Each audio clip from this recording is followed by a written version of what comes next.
Se você começa a ficar preocupado com a decisão certa, com a decisão errada, você não toma decisão. Você começa a sofrer com as decisões, com o resultado das decisões que você está tomando.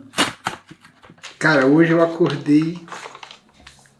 Foi rápido, mano. Foi basicamente um dos primeiros pensamentos do dia. Que eu fui lavar meu rosto de manhã, que é a primeira coisa que eu faço pra despertar. E no meu processo de lavar o rosto, eu fiquei pensando do que aconteceu no sonho e eu comecei... Veio uma linha de pensamento assim, pô, eu fiz a coisa certa no sonho. Ainda bem que eu fiz isso, também é a melhor decisão. E quando eu tomo certas atitudes nos meus sonhos que condizem com as atitudes que eu tenho dado atenção para tomar quando eu tô acordado, eu já vi isso me dando esse certo nível de satisfação de tipo, pô, mano, fiz a coisa certa. Só que nesse momento que eu tive esse pensamento hoje de manhã, veio um outro pensamento em seguida que foi: não tem decisão certa. Não tem decisão boa. E naquele segundo foi como se eu tivesse parado de medir e comparar todas as coisas que eu faço, que a gente faz o tempo todo, sobre bonito e feio, certo e errado, pequeno, grande, blá blá blá, e todas essas medidas que a gente fica usando, essas dualidades que a gente fica usando para comparar tudo. E na hora só fez esse sentido de tipo, não tem para que fazer isso. E há muito tempo eu já tinha ouvido sobre isso, preencheu, fez sentido. Só que ao mesmo tempo, eu não sei se isso pode ser a posição de vocês hoje, ou vendo eu falar sobre isso, se eu não puder mais, entre aspas, não puder, porque é assim que a gente pensa, né? Eu não posso. Mas se eu não posso mais falar que as coisas são boas, eu não vou precisar sofrer com as coisas ruins. Mas em compensação, eu vou perder o prazer de aproveitar as coisas boas, de me sentir bem com as coisas boas. É um sacrifício que você faz de certa forma, quando você toma essa decisão de realmente viver a sua vida sem ficar medindo as coisas. Porque você para de se incomodar com o feio, mas ao mesmo tempo também você para de se encantar com o belo. E isso foi a coisa que me fez dar um passo para trás dessa ideia de tipo, cara, fez sentido, eu acho que ela é uma das ideias que vai me direcionar para o caminho para onde eu quero apontar minha vida. Só que esse sacrifício me assusta, esse sacrifício me incomoda. Mas querendo ou não, uma coisa que eu aceitei e que eu não tive como negar... Opa! Hora de postar o conteúdo no TikTok. Uma coisa que eu tive que aceitar: não existe o bom e errado, não existe o bonito e feio. Essas são todas interpretações que a gente tira do mundo. As coisas são só o que elas são.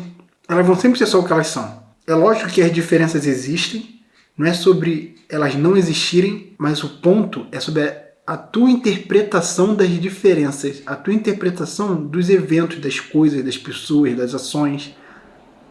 É esse que é a chave de toda essa questão. Porque é essa interpretação que te faz se deleitar com uma parte da realidade e sofrer com a outra parte da realidade. Porque essas medidas, elas estão conectadas umas à outra, elas têm um laço entre elas. A partir do momento que você fala que algo é bom, você cria o ruim. A partir do momento que você fala que algo é errado, você cria o correto. Então, repito, não é sobre agora tudo está liberado, tudo é a coisa certa a se fazer. Mas é sobre essa interpretação e as coisas que elas vão levando. Porque no final das contas, as coisas vão continuar acontecendo, independente de como você interprete elas. Dá uma sensação que as coisas vão parar de acontecer, ou melhor, que as coisas vão começar a acontecer desvaradamente se você parar de medir elas, porque agora vai tudo virar um bacanal, uma libertinagem, o mundo vai virar um caos, porque eu parei de apontar para as coisas e dizer que isso é ruim, isso é errado, isso é feio. Então eu preciso interpretar as coisas, eu preciso definir as coisas para que o mundo continue sob controle. Só que não, mano. O mundo vai continuar girando, as coisas vão continuar acontecendo, as pessoas vão continuar agindo e você vai continuar tomando decisões. Mesmo as decisões que você não aprova, elas vão continuar acontecendo. O ponto dessa interpretação é simplesmente tirar esse incômodo da jogada. Tirar o quanto a gente fica agoniado porque a gente tomou a decisão errada. E quando você está vivendo a sua aventura, quando você vê a vida como uma aventura, porque é isso que a gente está vivendo, mano. Sei lá, pensa em alguém como um personagem, a gente pensar num personagem. Então Tomb Raider conta como uma referência nova. A maioria de vocês conhecem a mulher que vai, pula os bagulho, faz toda a doideira. Mano, quando você vai no meio do mato, vai numa aventura pra encontrar o tesouro perdido do caralho A4, você não sabe o que vai acontecer. É um jogo de tudo ou nada. Você tá lá, você sabe o ponto onde você quer chegar e você se movimenta.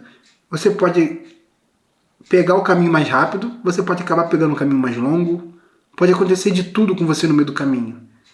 E a vida é isso. Muitas vezes a gente tenta pensar na vida como algo organizado, uma história que está roteirizada e a gente consegue controlar as coisas, e porque nessa idade eu vou fazer isso, naquela idade eu vou fazer aquilo.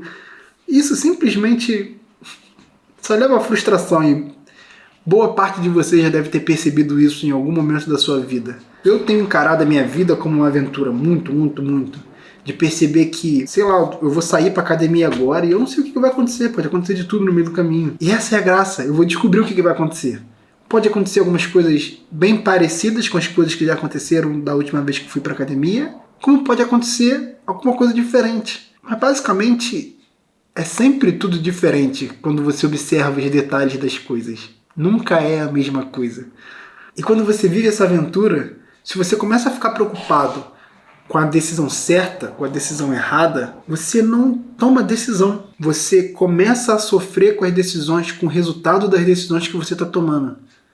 Porque ao invés de estar concentrado no lago que você tem que atravessar, no animal que você tem que enfrentar, na corda que você vai ter que se agarrar para pular, tu tá preocupado se o pulo que você deu foi o melhor pulo do mundo. Se o caminho que você está pegando é o melhor caminho, é o caminho que tem que ser pego.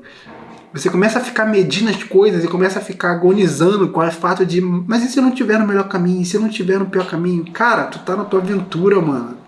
Tu tá vivendo um bagulho que tu não faz ideia do que vai estar acontecendo. Só olha pro que tá acontecendo na tua volta. E a gente geralmente se incomoda, não se incomoda, mas a gente tem uma dificuldade de apreciar o que está acontecendo à nossa volta, porque como já são coisas da rotina, a gente dá tudo por garantido. A gente sempre dá tudo por garantido. A gente dá o nosso corpo por garantido, a nossa comida por garantido, a nossa família por garantido, a nossa casa por garantido. A gente não consegue conceber que isso a qualquer momento pode ruir, pode acabar. Porque a gente está tão acostumado, está tão na nossa rotina, a gente viu isso se repetindo em vários dias da nossa aventura, que a nossa mente para de pensar que isso vai acabar um dia. E o que acontece quando um parente morre? Aí todo mundo sofre, todo mundo chora, porque, ai meu Deus, mas eu não esperava que isso fosse acontecer. Ai, porque eu falei com ele ontem, ai, porque eu encontrei com ele esses dias. Mano, e daí que você encontrou com ele esses dias? A vida é assim. Nada é garantido, mas a gente continua vivendo como se fosse e para de apreciar as coisas. E fica preocupado se a gente está tomando a melhor decisão e a pior decisão. Mas, por exemplo, na minha aventura eu posso perder a perna. Isso não é uma coisa ruim que acontece? É o que acontece. É uma aventura. Você pode escolher interpretar isso como uma coisa ruim. Mas aí você está escolhendo abraçar ou sofrer com o que aconteceu. Ao invés de fazer o curativo para sua perna, tratar dela da melhor forma que é possível naquele momento e seguir em frente. Porque a sua vida não acabou. Sabe? Uma casa pode cair, um parente pode morrer, você pode perder sua perna, mas a sua vida ainda não acabou. Quando ela acaba, ela acaba. E você não vai ter que pensar em nada disso. Você não vai ter opção de pensar em nada disso. Porque acabou. Mas quando você estiver vivo, você está na aventura. Enquanto estiver na aventura, você tem que se mover. E não ficar gastando toda a tua energia com será que eu tô no melhor caminho? Você tá no seu caminho, mano. E essa é a única coisa que importa. Você tá no seu caminho.